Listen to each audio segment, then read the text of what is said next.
Graduado em jornalismo, com mestrado em administração e comunicação rural e doutorado em ciências da comunicação, o nosso convidado é professor associado na Universidade Federal da Paraíba. Além disso, tem vasta experiência científica na pesquisa de folccomunicação, teoria que compreende o estudo da comunicação popular e a cultura. Muito obrigado pelo convite, estar aqui com vocês para discutir um pouco o que é a folccomunicação.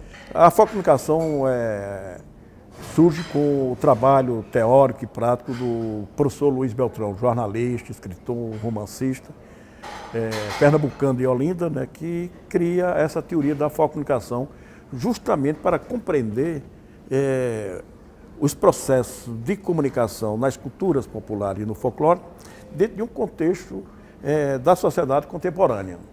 Ele percebe que, apesar de toda modernização das novas tecnologias, dos novos valores da sociedade de consumo chegando nos mais longínquos recantos do país, que as camadas populares, né, tinham seus próprios canais de comunicação, assim como o cordel, o artesanato, a embolada, a cantoria, né, as danças, os foguetes, que através dessas manifestações folclóricas essa população se comunicava. Fazia seus protestos, suas alegrias, a parte lúdica e suas festas. Então, o Luiz Beltrão percebe isso nos anos 60.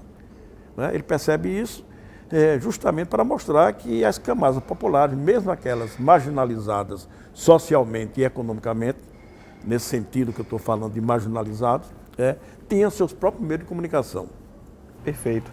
Então a folccomunicação surge lá com o Luiz Beltrão no passado, ele que foi um grande jornalista e um pioneiro pesquisador da cultura popular, não é isso? Mas, então, o que o senhor tira dos estudos de Luiz Beltrão que você agregou em suas pesquisas? Olha, quase tudo. Luiz Beltrão, para falar de Luiz Beltrão, tenho que falar de Roberto Benjamin, que é um pernambucano também, professor de comunicação da Universidade Católica de Pernambuco, que eu fui aluno dele de graduação e depois fui aluno na pós-graduação e mestrado na Universidade Rural de Pernambuco, e de Zé Marques de Mello. Então esses três professores, Luiz Beltrão, Roberto Benjamin e Zé Marques de Mello, deram uma contribuição enorme à minha formação acadêmica.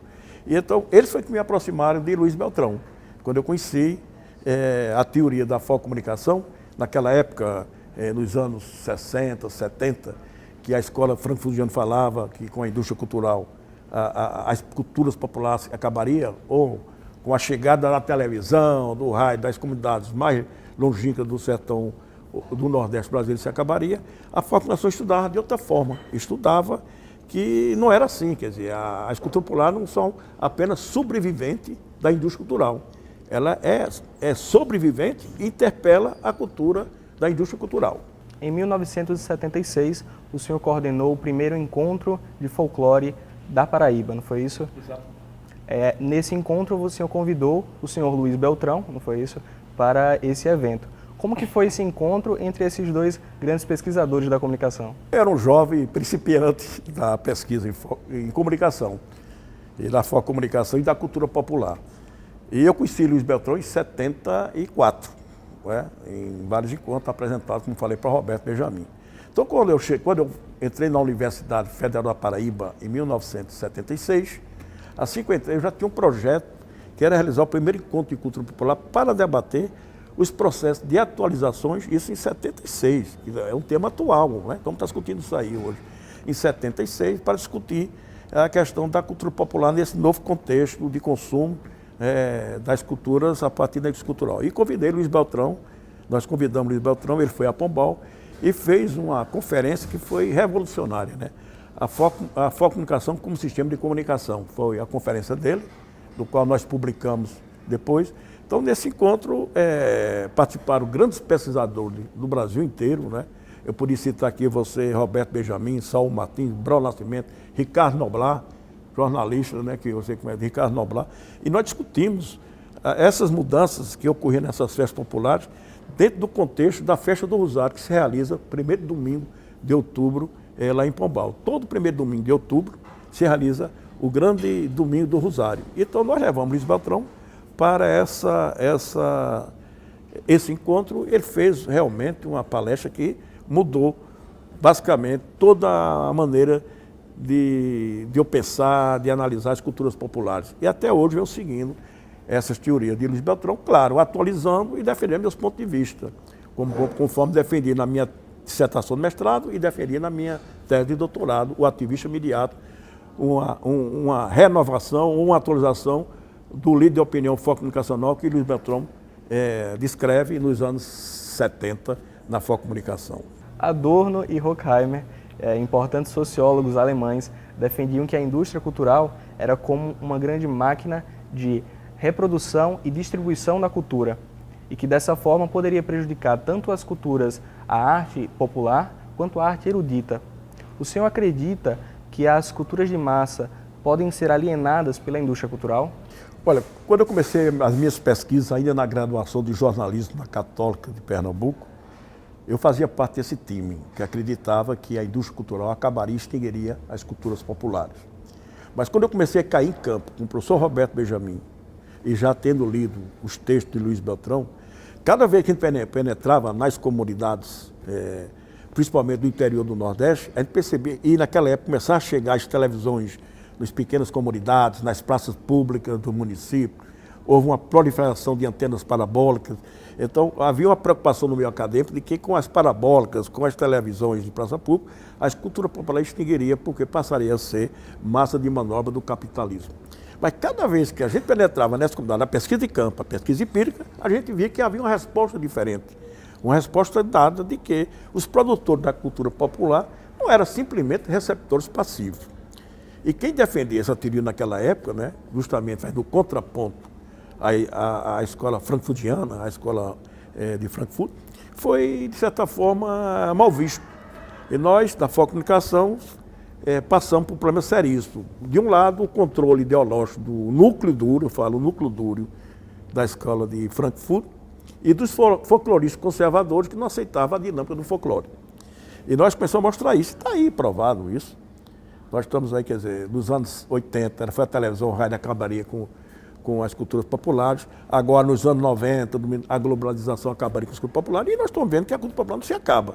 Há processo de atualizações, processo de modificações e há intervenções que aí precisam avaliar essa coisa até um pouco mais predadora, né?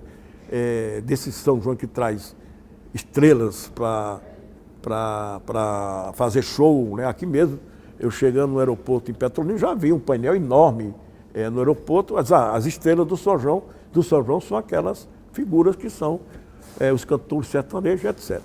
E o outro lado é que as festas populares, que têm uma vinculação religiosa, né, e do campo sagrado e profano, está perdendo um pouco, evidentemente, para esse outro lado mais profano, mais comercial, dentro do contexto da sociedade imediata. Mas sua extinção, acabar com a cultura popular, eu não acredito, não. Porque cada vez que eu pesquiso a comunicação, eu vejo que há uma renovação e as camadas populares atualizam suas festas. Isso vem desde a Idade Média. Se você pegar na Idade Média, os caminhos dos peregrinos para Santiago Compostela, para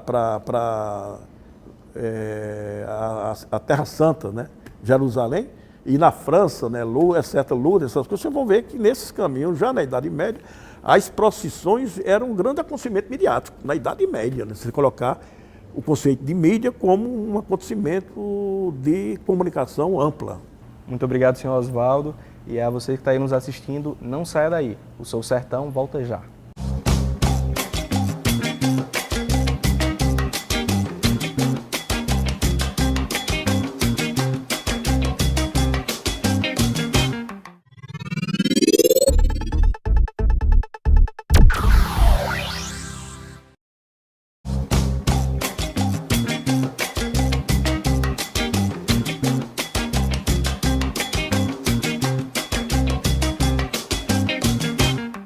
Voltamos com o Sou Sertão e o nosso entrevistado de hoje é o doutor em Ciências da Comunicação e pesquisador em Folk Comunicação.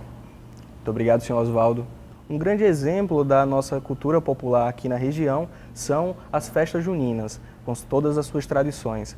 Mas ela vem sofrendo algumas mudanças nesses últimos tempos, inclusive introduzindo músicas, estilos musicais que são diferentes do tradicional.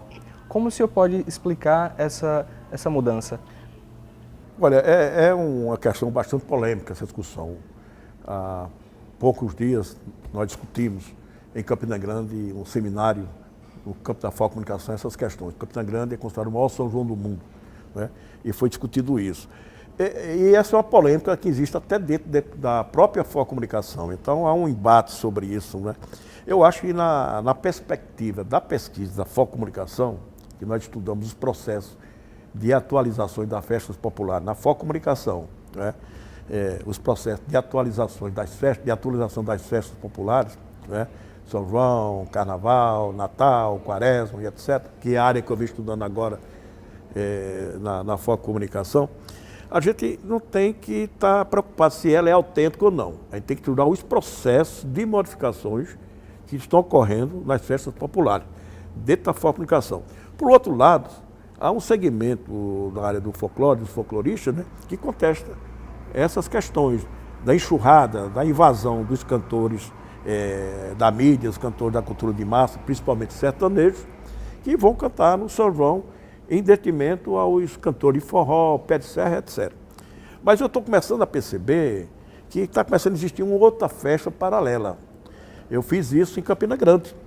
Além da festa do Parque do Povo, que é onde se concentra, onde converge o grande espetáculo promovido pelo governo e agora por uma empresa de produção cultural, uma empresa comprou o São João de Campina Grande, né? E essa empresa, assim como em Parintins, também uma empresa que banca, que patrocina o São João, o Boi de Parintins.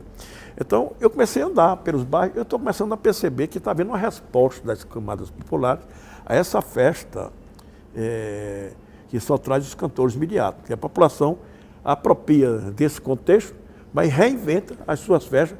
É como Roberto Benjamin diz no seu livro, é como se tivesse uma outra festa dentro de uma festa que é um mega acontecimento imediato. Então eu acho que com o decorrer do tempo nós vamos começar a ter mais artistas populares no São João do Nordeste brasileiro. Então essa é a minha preocupação nesse sentido, de analisar os processos de atualização dessas festas. E não estar discutindo se é autêntico, se não é autêntico dentro da comunicação. Senhor Oswaldo, diante de todas as pesquisas e o embasamento teórico que já foi produzido sobre comunicação, o senhor acredita que ainda há muito a ser descoberto nessa área? Sim. Em 2017, no FOCCOM em Recife, o Zé Marcos me chama e conversa que, lamentavelmente, faleceu recentemente, não está mais aqui conosco, que era um grande pesquisador também da comunicação e da comunicação no Brasil. Eu diria que era a figura principal da pesquisa e dos estudos da comunicação no Brasil. E a gente conversando, ele dizia: Trigueiro, nós precisamos fazer uma revisão crítica do Luiz Beltrão para trazer o contexto da comunicação para essa atualidade da sociedade imediata. E eu comecei a fazer essa revisão, inclusive do livro Comunicação, a Comunicação dos Marginalizados. Encontrei, no primeiro capítulo do livro do Beltrão, uma série de leques que você dá para você rever e atualizar a comunicação. Na minha tese de doutorado, eu já coloquei o ativista imediato da comunicação, que é uma atualização dos agentes intermediários da comunicação que Luiz Beltrão cria nos anos 60, porque não havia esses aparatos tecnológicos da comunicação. Então, os nômades, os andarilhos que andavam pelo sertão, eles traziam as novidades dos grandes centros para o sertão. Hoje, essas figuras não têm mais essa função, porque você hoje está lá no interior do Nordeste, lá na Caatinga do Nordeste brasileiro, lá em Patos, a minha cidade, né? Lá no sertão, e nos arredores de Patos, você tem hoje todo internet, tem todo um sistema de comunicação. Então, a comunicação tem que se atualizar. E eu vejo isso como um processo de renovação e dos campos de pesquisa na comunicação.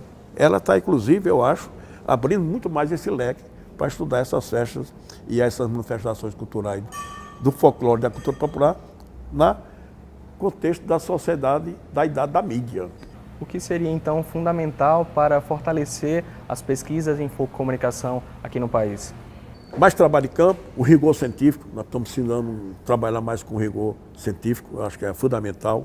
E já tem hoje, nós temos uma gama enorme de textos produzidos pela rede Focom, pelos pesquisadores, estudiosos, inclusive estudantes. Tem estudantes que estão produzindo textos muito interessantes na rede Focom, que estão disponíveis, inclusive, em diversas plataformas da internet digital.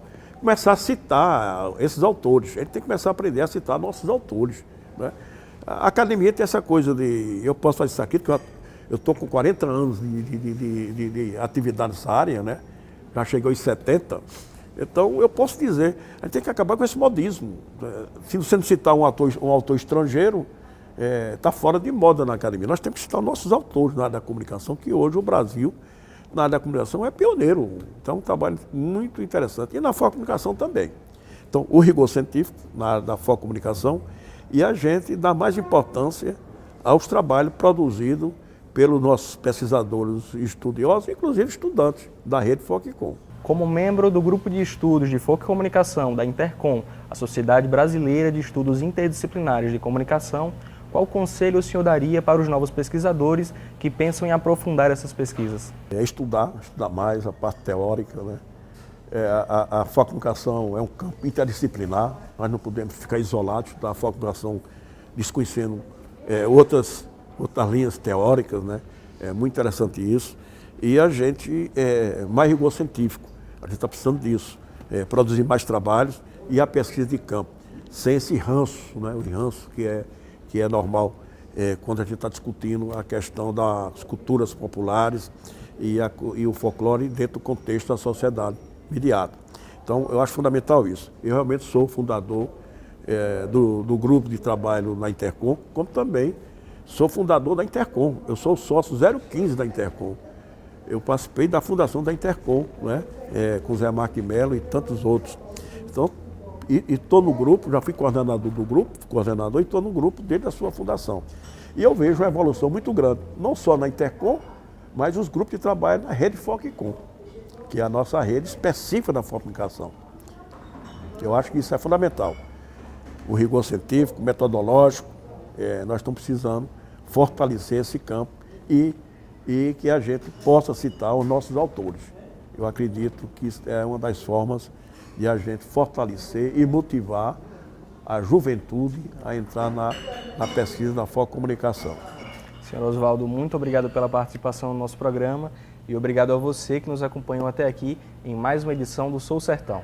Até a próxima. TV Caatinga, a verdadeira imagem do sertão.